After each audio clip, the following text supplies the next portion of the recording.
One of the final features that I'm going to talk about today are going to be bag features, perforations, excuse me. And the really unique thing about the perforation is, understanding the purpose. If I have a perforation, either a horizontal or a vertical, I'm kind of diving down to the bottom of the slide here first. I'm going to work from the bottom up.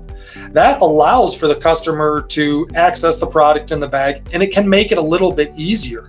But it's critical that we match up all the different construction of the bag, the features of the mill thickness to go along with the product, how it's going to be loaded, to make sure that we choose the correct perforation and also the correct perforation placement. Think about this. If I have a very light bag, okay, we want to maintain that low mill thickness, and we put a product in there. If it leans against that perforation, maybe even the vertical perforation, or even as the air can blow open that bag, sometimes it can have an impact on that vertical perforation, depending on, as we go to the top now, the type of tear that we add, whether it's a standard tear, hard tear, or an easier tear. All three of those have different values for the customer as well. Obviously, with the easy tear, super easy to get open.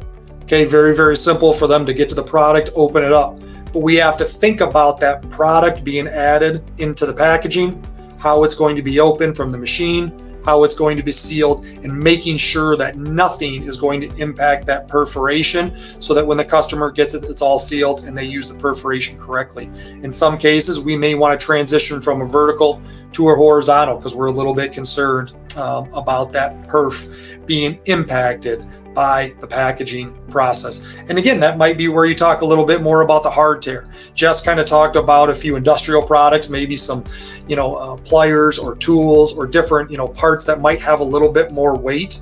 There's a chance that if you stress that perf by that loading process, we might want to think about adding a hard tear. Now, again, it's a little more difficult for the customer to open, but those are things that we want to talk about and we want to consider as we move forward.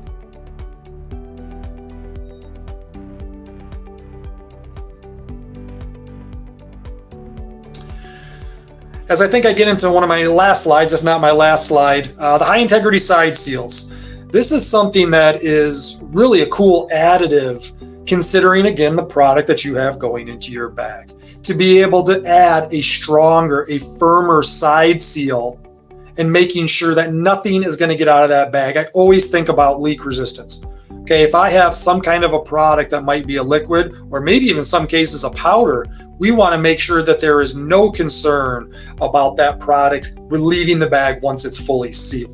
Okay, so now you have to also take this into consideration. It's going to add a little bit more width. That sealing width is just a little bit wider. It's going to increase the strength, but it's going to make it just a little bit wider. So we have to really think about what the product that's going in and what kind of a fillable space do you want. Again, for a heavier product, this is really a very valuable application. I've already touched a little bit on the leak resistance and making sure that nothing can get out of that bag once it's fully packaged. But there are ways that we can also add into maybe even like what I would call a tear notch so that we can still have some easy access to go along with that stronger barrier, making sure that nothing is going to be released from the bag once it is fully packaged.